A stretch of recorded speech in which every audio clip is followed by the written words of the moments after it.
So, good evening, everyone. So, today our topic of discussion will be about fundamentals of blood pressure.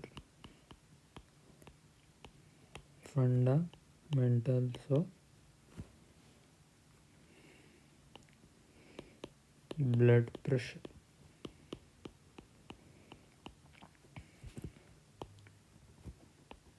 So, like before getting into this topic, what do you mean by blood pressure? What is the actual like medical term, or what you call it, the exact definition of blood pressure? How do you define the blood pressure?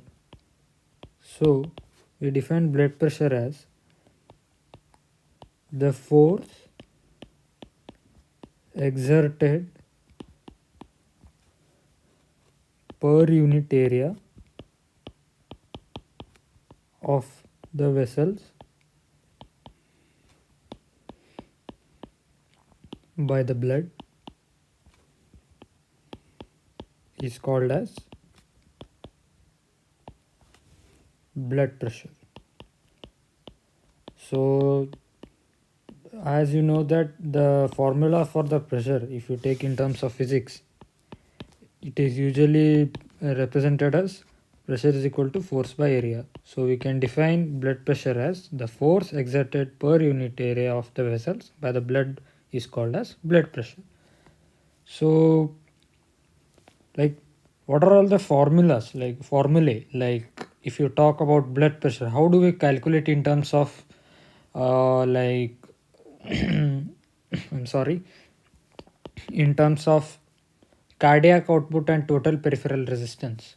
So if we take two aspects such as cardiac output, you might be knowing what is cardiac output. The amount of blood ejected by the ventricle per minute is called as cardiac output. The cardiac output, it is like around 5 liters per minute. As you know, like cardiac output is equal to stroke volume into heart rate.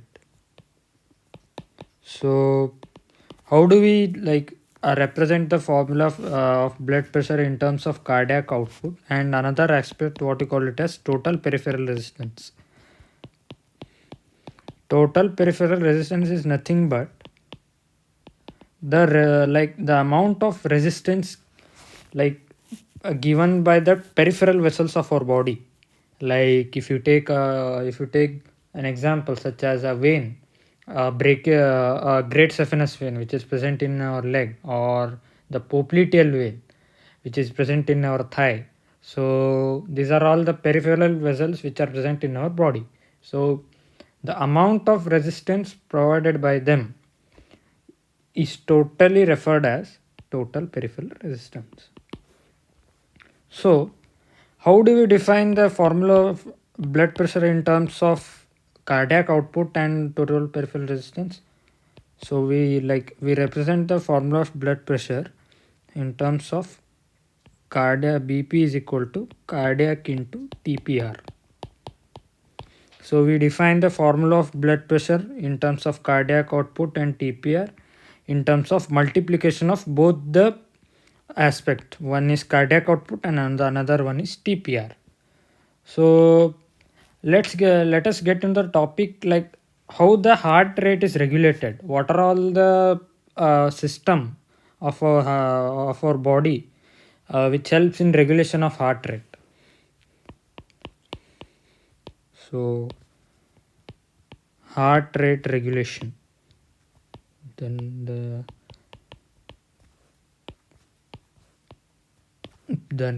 the next aspect which we are studying about is heart rate regulation. Like what are all the systems involved in controlling heart rate, and how the heart rate is regulated.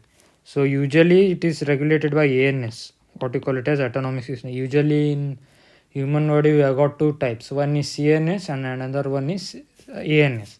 ANS is nothing but autonomic nervous system, which is again divided into two parts: sympathetic, I'm sorry for spelling mistake, sympathetic and parasympathetic.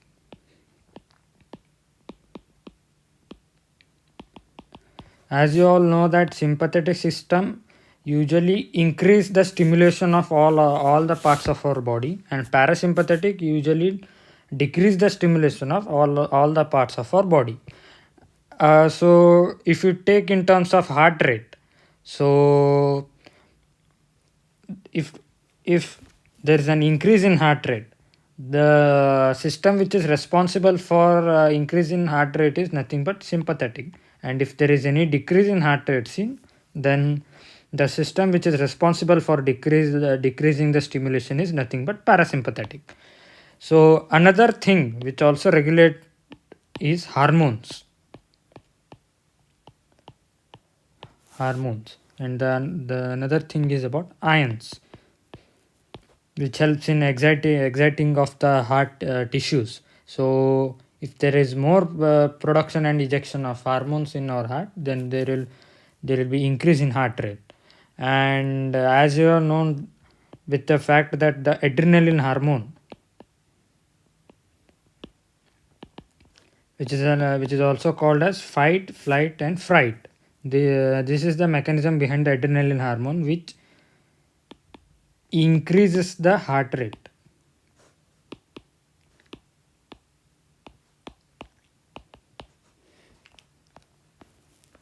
So now talking about another aspect is nothing about stroke volume.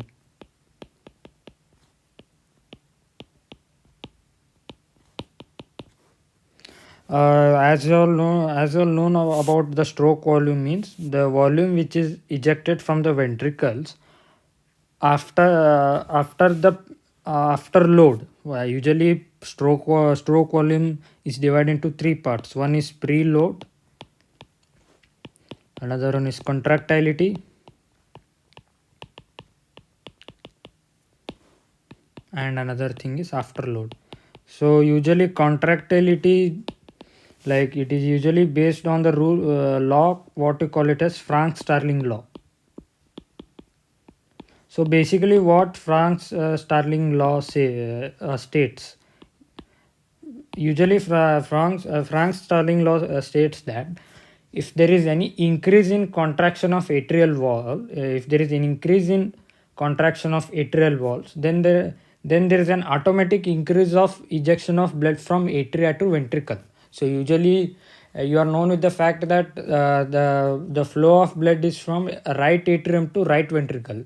So if there is any increase in the contractility in right atrium, then automatically the volume of blood in the atrium which is accumulated, so it usually ejects down by increasing the volume of the ventricles, and thus the contraction helps in increase of volume. So it says that if there is an increase in contractility, then the volume then there is an increase in volume of blood ejection from atria to ventricle.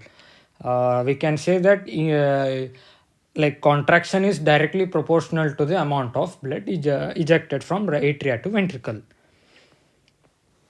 Okay, so like coming about the preload, what do you mean by preload? So usually like whenever there is like production of blood, like from, if you take about pulmonary artery, which usually which usually carries deoxygenated blood. It carries the deoxygenated blood and it is usually like put on into the right atrium. So when the deoxygenated circulates from from the pulmonary artery to the right atrium, there will be like stretching of the walls of atria, which accumulates the blood which has come from pulmonary artery. So the stretching of the atrial walls, we define it as preload. And coming up to the contractility, what do you mean by contractility? As I have said, it is totally based on Frank-Starling law. As I have said, the Frank-Starling law means the increase in contraction is directly proportional to the increase of volume. So, as you have said, if there is an increase in contractility or decrease in contractility, then the dependency of the amount of contraction will also leads to the regulation of blood pressure, blood from amount of blood flowing from right atrium to right ventricle. This we define it as contractility. And the last thing which comes in stroke volume is afterload. So how do we define afterload?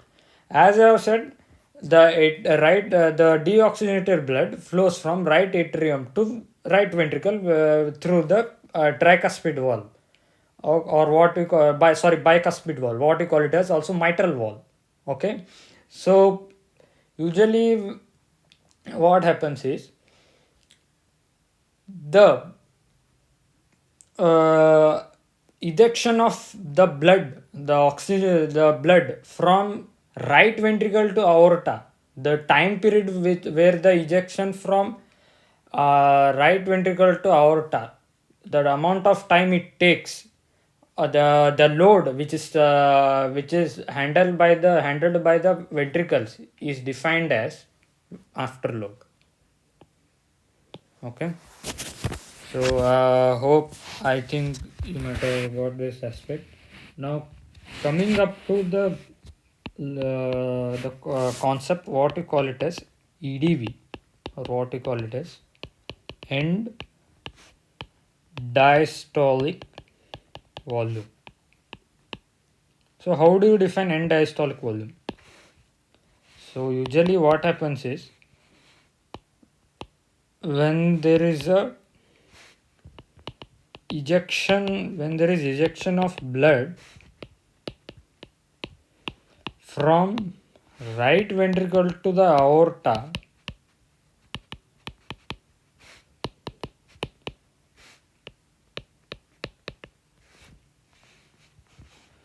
there is some amount of blood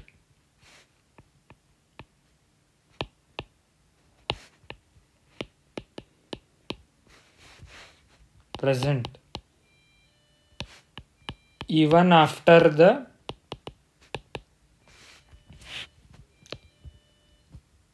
ejection,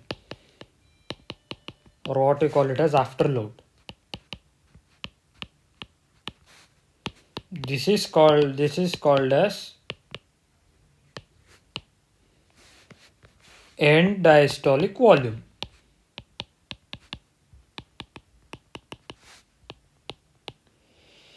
So how the blood volume is blood pressure is related to the end diastolic volume. So usually blood volume is directly proportional to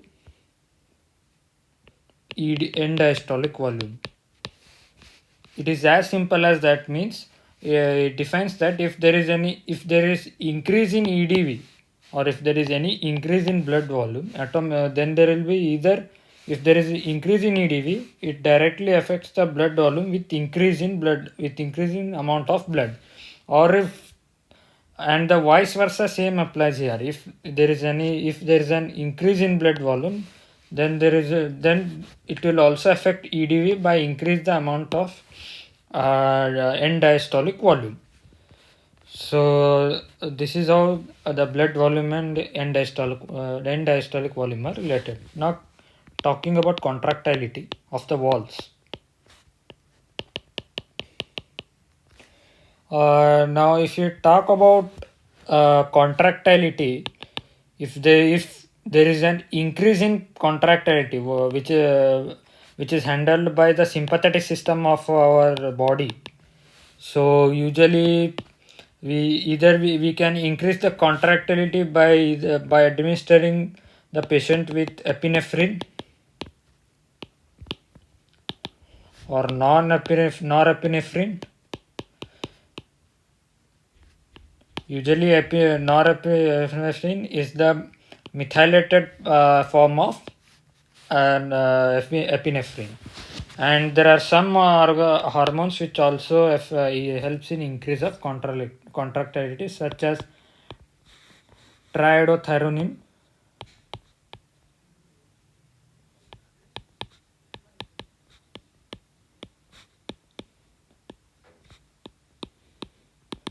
or tetraiodothyronine,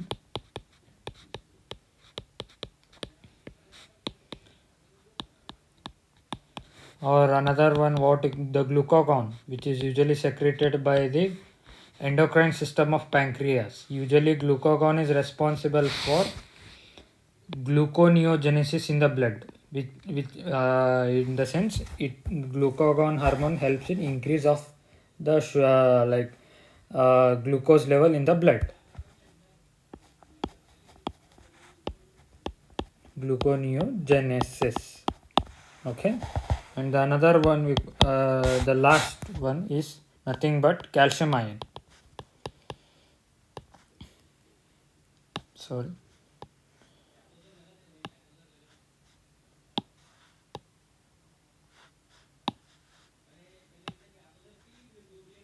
Calcium ion.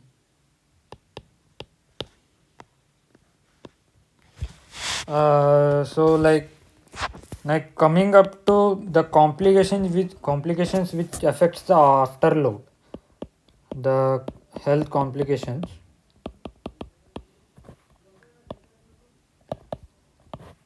affects the afterload. The complications such as atherosclerotic plaques.